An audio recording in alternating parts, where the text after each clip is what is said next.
Generating traffic and sales can be a challenge for online merchants. But selling on the Walmart Marketplace puts your products in front of millions of customers who shop on Walmart.com. And right now, sellers who join Walmart Marketplace can save up to 50% on referral and fulfillment fees for the first 90 days. So get started today. Head over to marketplace.walmart.com/savings. That's marketplace.walmart.com/savings.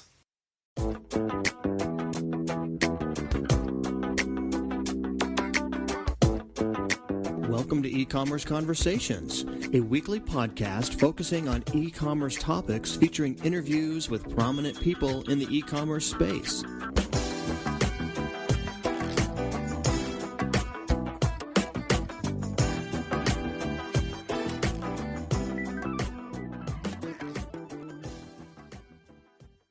Welcome to E-Commerce Conversations by Practical E-Commerce. My name is Kerry Murdoch. E-commerce merchants strive to answer questions from shoppers. That's because relevant, helpful answers presumably increase conversion rates. One company offers a solution that relies on past customers to answer questions from prospective ones. The company is TurnTo. Its founder and CEO, George Eberstadt, joins us today. Well, George, thank you for your time today. Gary, thanks for having me. George, we're looking forward to visiting with you about your solution for past customer feedback to assist other customers in the purchase of a product.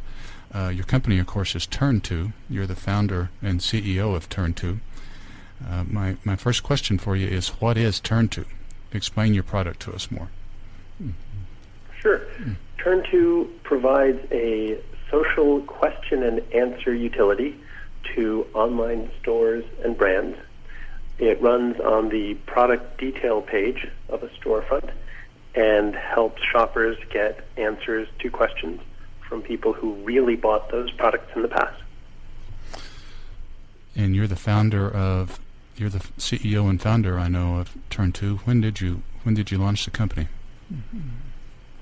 We started this about 4.5 years ago, but first year and a half or so was focused on a related product line. So, in internet years, we're probably 3 years old. And do you own the company? We're privately funded, and we are based in New York City. Okay, all right. George, you just alluded to your solution of relying on actual past customers to field questions for prospective customers, if I said that correctly. My question here for you is, with ratings and reviews, general social media dialogue, many sophisticated merchandising features out there, why do shoppers need another method to investigate a product? It's a great question. Certainly, ratings and reviews are still the gold standard for customer feedback about products, and almost all the stores that use our system already have customer ratings and reviews when they decide to add social Q&A on top of that. I use ratings and reviews when I shop, love them, but the thing is, they're not always the perfect tool. There are a bunch of cases where Q&A can be really helpful. Like, for example, there are no reviews yet. The ability to reach out and get the product information you need is helpful. Or at the opposite end of the spectrum, there are 2,000 reviews, and you don't really want to plow through all 2,000 to find just the answer to the question you need. Being able to ask the question and get it answered is a more efficient way to find the answer. There are some people who simply prefer to get their information in a more interactive way rather than researching for it. And there are people out there who are suspicious of the credibility of reviews, and the ability to have a two-way dialogue with someone who has really bought the product in the past is a very credible way to get your question answered. But I think most of all, it's when the particular question that you have that's standing between you and a purchase, the answer just isn't contained on the product page or in the reviews. The ability to ask the question that's really on your mind and get that particular question answered can be very helpful for shoppers, and also great for driving conversion from the store's point of view. Walk us through the process there, just to follow up on what you just told us, George. Just describe the process in terms of what a shopper sees, when he sees it, how the whole thing works. Sure, it's very straightforward. When a shopper is on a product detail page, they'll see a button that says, "Got questions? Get fast answers from people who really bought this product," or "See 5 questions and 25 answers." And they can click anywhere on that utility, and they'll be taken to the Q&A area on the page, where there'll be an area to submit a new question. And all the dialogue that's already been captured is available.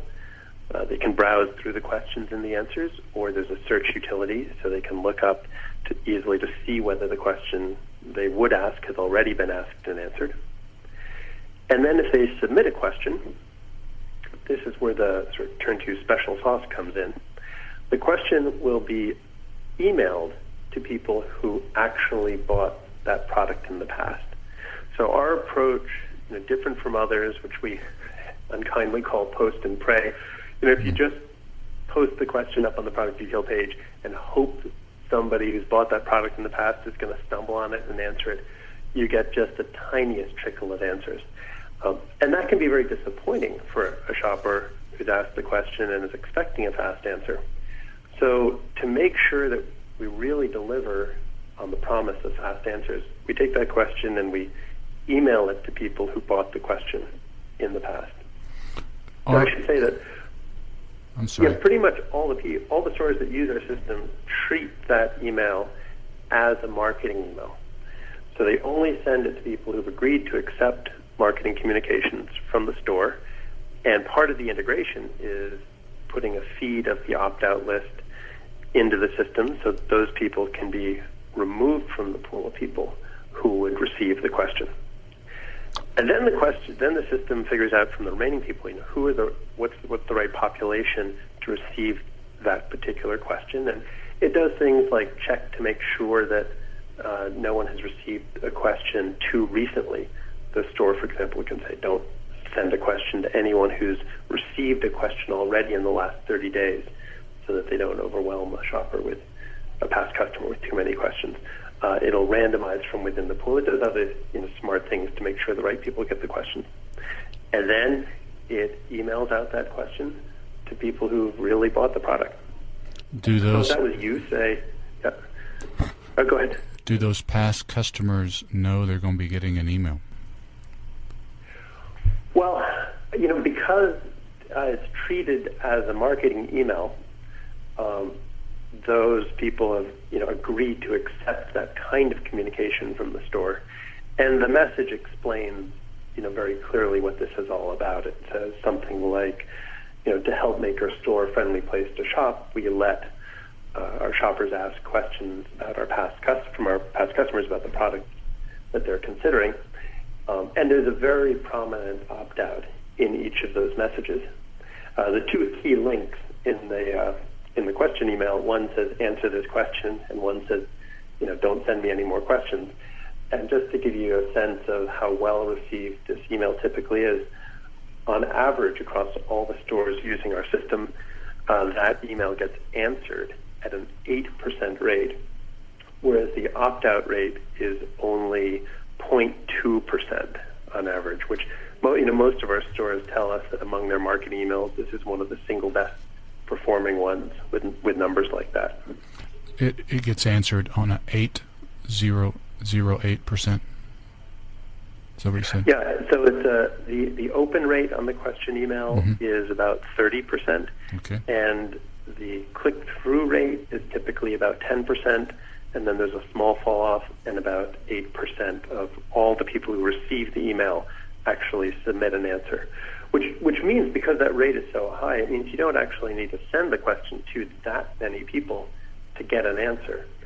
So typically what we'll coach our stores is make 60 the target number of people to receive any particular question.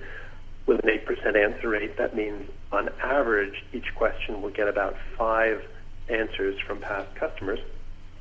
Most of those answers come back within the first 24 hours, and on average the first answer gets sent back to the person who asked it within 1 hour of when they asked their question. So it's in the words we like to use to describe that are, fast, reliable, multiple answers. So the past customers, do they get paid anything for it? No, it's a good question. We have a few stores who've integrated to a loyalty program, and they'll give points towards the loyalty program as a thank you for answering a question. But we haven't seen that makes a huge difference. There's a small uptick in the answer rate from that, and it's certainly a nice thing to do for your customers who are helping out your shoppers. But the answers are clearly being driven mostly by goodwill. Or, maybe it's just the people who used to sit in the front of the class with their hand up saying, teacher, teacher, call on me.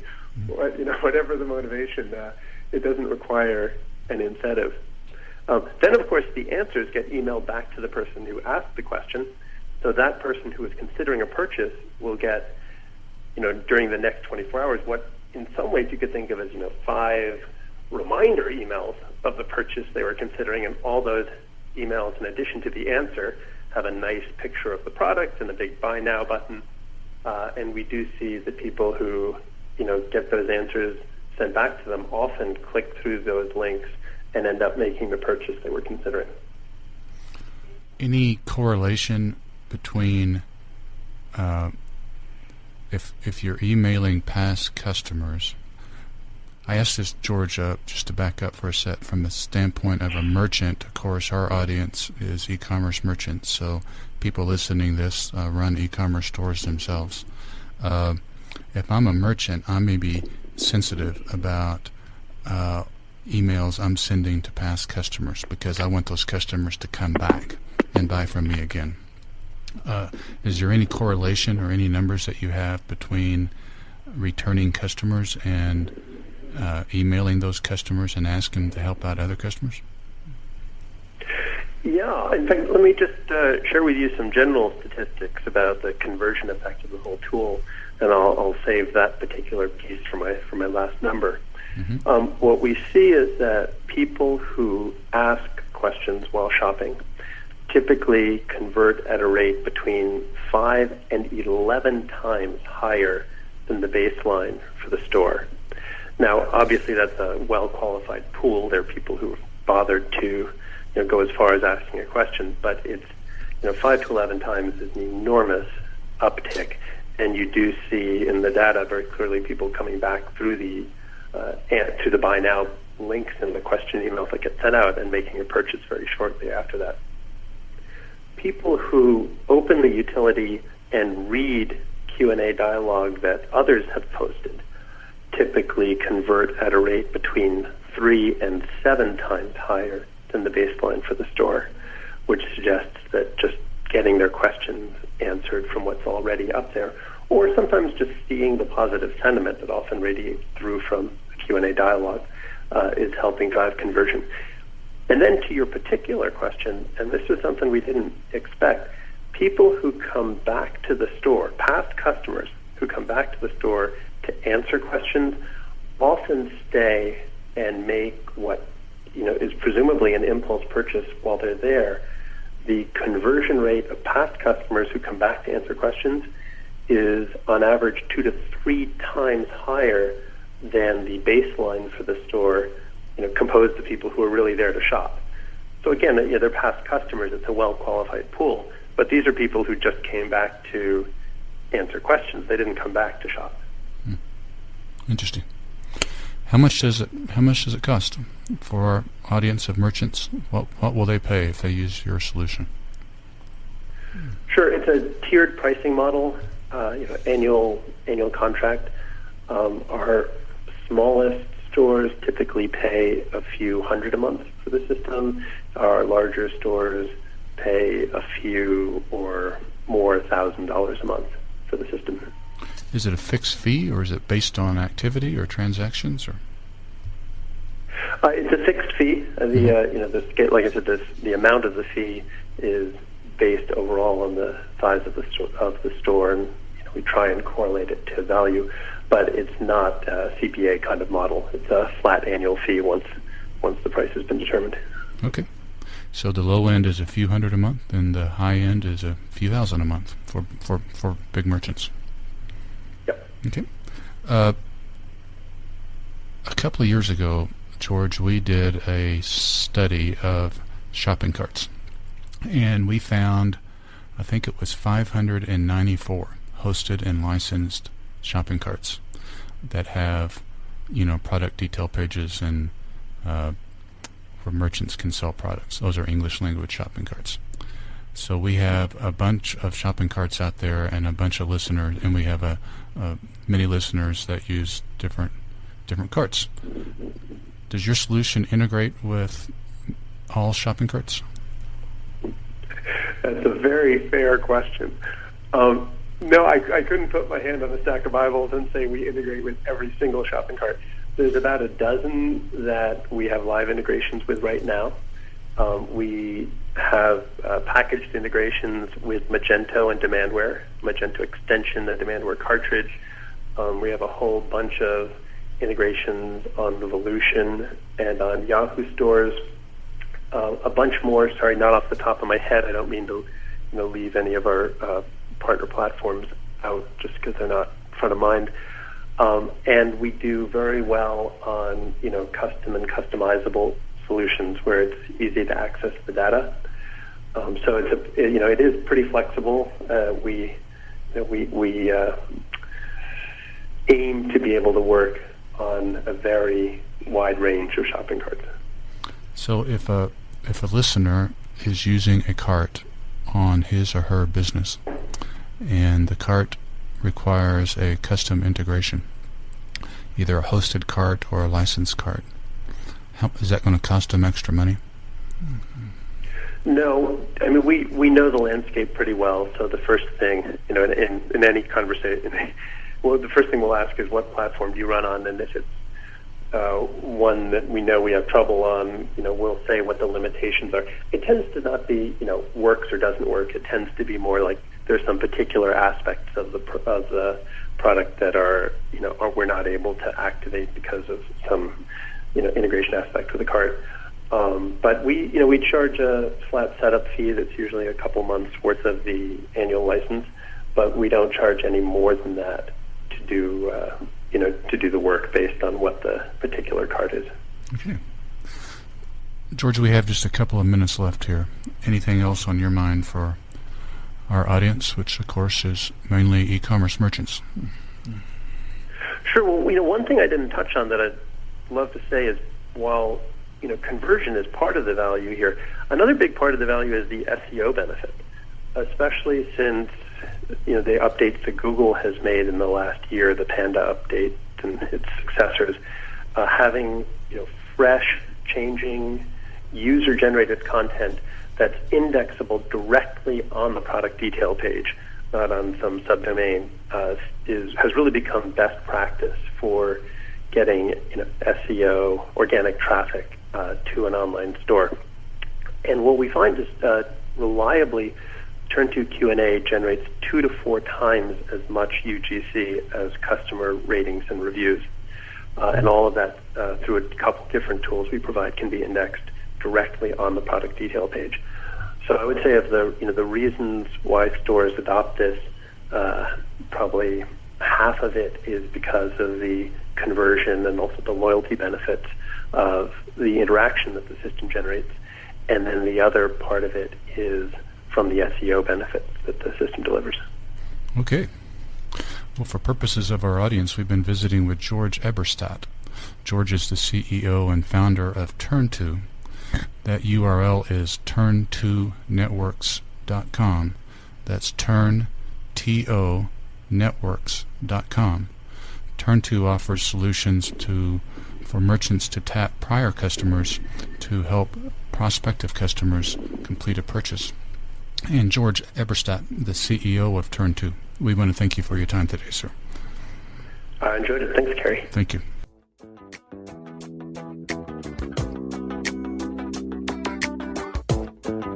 That's all the time we have for this week's e-commerce conversation. I hope you enjoyed it. Please tune in next week for another new episode.